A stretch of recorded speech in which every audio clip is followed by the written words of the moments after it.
Okay. Okay, now we're doing the recording. So You're recording with my cereal. It's me. Very that's okay. flattering.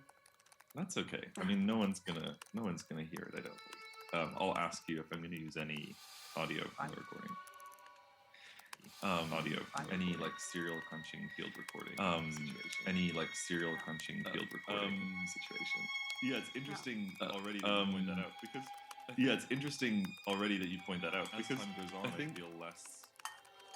As time goes on, I feel less of any of attached to the like strictness of any of this stuff. Both in like how these works are upheld. Both in like how these works are upheld, and also even in making them. I've definitely the most recent ones in the process are sort of they're still very memory based and they're still like strict in a way, but I think there's a lot more room for.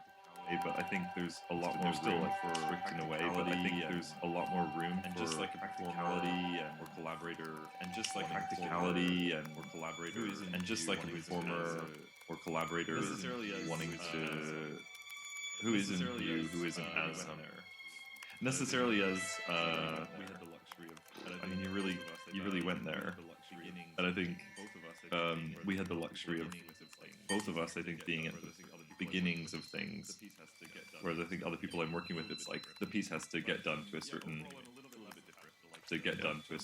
Anyway, it's a little bit different. You know, but yeah, overall I'm a little bit different.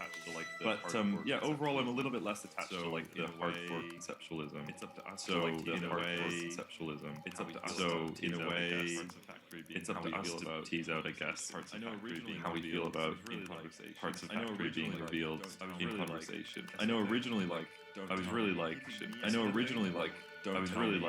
this kind of thing. Like, don't tell me. Keeping me kind of thing. I think keeping me out of it was really important, as evidenced by like our, when you interviewed, or when you sent me parts of communications and redacted things. I think it felt really important. I think it felt really important at a certain time to like. Yeah, I think it felt really important at a certain time to like. Yeah, I think it felt really important at a certain time to like keep me out of whereas the loop. Whereas now I'm not sure. Or it's not even now I'm not sure. Or it's not even that I'm not sure. Now I'm not sure. Or it's not even that I'm not sure. It's like it doesn't feel important to me. But maybe it feels important to you. But maybe it feels important to you. But maybe it feels important to you.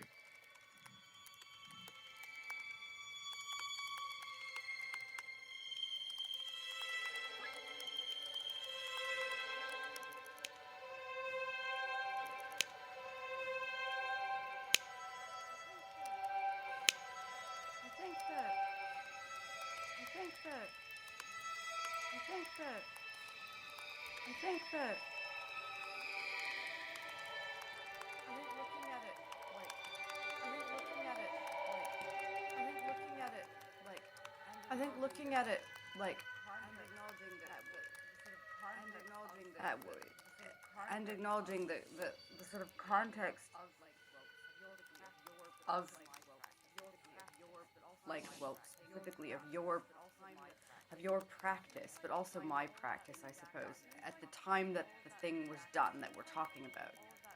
It seems like all of that redacted and keeping out, it's actually, more than anything else, it's not like a methodology so much as it is a way of not problematizing. It's a way of getting. Not problematizing. It's a way of getting. It's a way of dealing with the issue of works, which everyone is always dealing with, but which I think about 10 years ago, specifically people were like starting to really actively deal with, like, not just in kind of scholarly circles, but like people were going, hang on a second, like maybe like what are works anyway? And now that's much more trickled into the general kind of concept of what like the sort of what the practice turn has really sedimented. The practice turn has really sedimented, as I would say, really sedimented. But this idea of getting away. But seems like this idea of getting away. Seems like this idea of getting away from you or redacting things. Was kind of like really going there. Kind of trying to really actually live the idea of a kind of unfolding ontology of peace, of music, or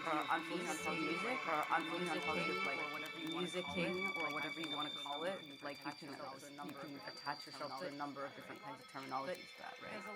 But there's a lot of talk about that, and then in fact the methods and the paradigms sort of play out again and again in the same way. Like there still always is a kind of sense of more or less appropriate, and I think what possibly you're trying to do was actually create a situation in which like the life of the thing could not possibly repeat those patterns, you know? Mm-hmm. Which did lead to some really interesting conceptual framework about how it really left that piece massively open to, oh my god, what's actually part of this piece? Like, it's probably the case that actually that redacting and keeping you out of it left it completely vulnerable to every single conversation you and I ever had. The idea of it's a bit sort of artificial, but I think it was sort of trying to live that. I think we were really trying to live that thing in a way that was actually kind of cool and authentic. You know? Yeah, I hope so. You know? Yeah, I hope so. Yeah, I hope so.